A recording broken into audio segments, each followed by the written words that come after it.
27 देशों ने मोदी जी को अपने सर्वोच्च नागरिक सम्मान से सम्मानित किया है। वो भारत के लिए गौरव का विषय है। और एक ऐसा प्रधानमंत्री जिनको पूरी दुनिया सम्मानित करती हो, मगर भारत की राजनीति में कांग्रेस के नेता राहुल गांधी ने जिस प्रकार से घृणा और तिरस्कार की नकारात्मक राजनीति की शुरुआत की है, उसका निम्न स्तर का एक प्रदर्शन उनकी घुसपैठिया बचाओ यात्रा में देखने को मिला। ये घुसपैठिया बचाओ यात्रा जो उन्होंने बिहार में निकाली है, उसमें राहुल गांधी के स्वागत के मंच पर से नरेंद्र मोदी जी की स्वर्गीय माता जी के लिए अपशब्द बोलकर सबसे घृणित काम कांग्रेस के नेताओं ने किया है। मैं आज इस मंच से राहुल जी ने जिस प्रकार से घृणा की स्तर बगैर की राजनीति की शुरुआत की है, उसकी और प्रधानमंत्री नरेंद्र मोदी जी की स्वर्गीय माता जी के लिए जो अपशब्द कहे गए, उसकी मैं हृदय से निंदा करता हूं। और मैं पूरे देश की जनता को भी कहना चाहता हूं कि जिस प्रकार की राजनीति, मुद्दा विहीन विरोध की राजनीति, नकारात्मक राजनीति, घृणा की राजनीति श्री राहुल गांधी ने शुरू की है, वो हमारे सार्वजनिक जीवन को ऊंचाई नहीं देगी, गर्त में ले जाएगी। और ये आज से नहीं है। मोदी जी जब से मुख्यमंत्री बने तब से सोनिया जी, राहुल जी, मणिशंकर अय्यर, दिग्विजय सिंह, जयराम रमेश, रेणुका चौधरी, हर कांग्रेस नेता ने मोदी जी के लिए अपशब्द कहे। कोई मौत का सौदागर कहता है, कोई जहरीला सांप कहता है, कोई नीच आदमी कहता है, कोई रावण बताता है, कोई भस्मासुर बताता है, कोई वायरस कहता है। कांग्रेस के नेता क्या समझते हैं?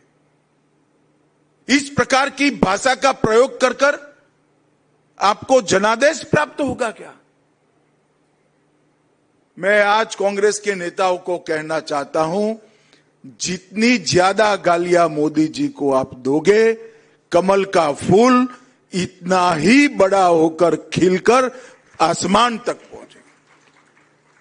और हर चुनाव में आपने प्रयास कर कर देखा है, फिर भी कुछ सीखना नहीं चाहते।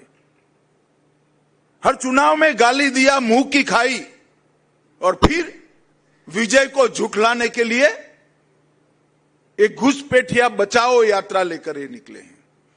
एक घुसपैठिया बचाओ और कुछ नहीं है। ये यात्रा घुसपैठिए को बचाने के लिए यात्रा है, अपनी वोट बैंक को प्रोटेक्ट करने के लिए यात्रा। मैं देश भर की जनता को पूछना चाहता हूं,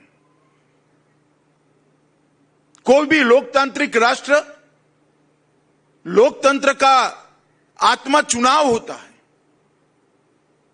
अगर घुसपैठिए मतदाता सूची में घुसकर चुनाव को प्रदूषित करे तो कोई राज्य, कोई राष्ट्र कैसे सुरक्षित रह सकता है? और ये कांग्रेस पार्टी ने जो शुरू किया है, देश भर की जनता अचंभित और दुखी होकर इनके कुत्सित प्रयास को देख रही है। मुझे मालूम है कि प्रयास को जनता का समर्थन नहीं है, परंतु 2 दिन पहले जो हुआ, इसने सारी सीमाएं लांघी। मोदी जी की माता जी का जीवन, एक गरीब घर में अपने सभी संतानों को संस्कारित कर कर ऐसे स्तर पर पहुंचा जाए कि बेटा विश्व का नेता बने, ऐसे जीवन को अपशब्दों से बोलना ये भारत की जनता कभी सहन नहीं कर सकती। और इससे ज्यादा राजनीति में सार्वजनिक जीवन का कोई पतन नहीं हो सकता। मैं फिर से एक बार कांग्रेस के कुत्सित प्रयासों की घोर निंदा करता हूं और मैं आग्रह भी करना चाहूंगा राहुल गांधी जी के कि जरा भी शर्म बची है तो मोदी जी की, उनकी स्वर्गीय माता जी की और देश की जनता की जरूर माफी मांगे आप। खैर, ईश्वर सबको सद्बुद्धि दे।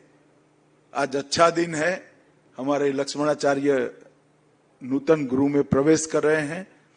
आज मैं आसाम की पूरी जनता को नए राजभवन के लोकार्पण पर, गणेश वंदना के इस समय में ही ये लोकार्पण हो रहा है, ये नए राजभवन का प्रवेश आसाम की विकास के आड़े जो भी विघ्न होंगे, विघ्नहर्ता जरूर उसका हरण करेगा। मेरी बहुत बहुत शुभकामनाएं। वंदे मातरम।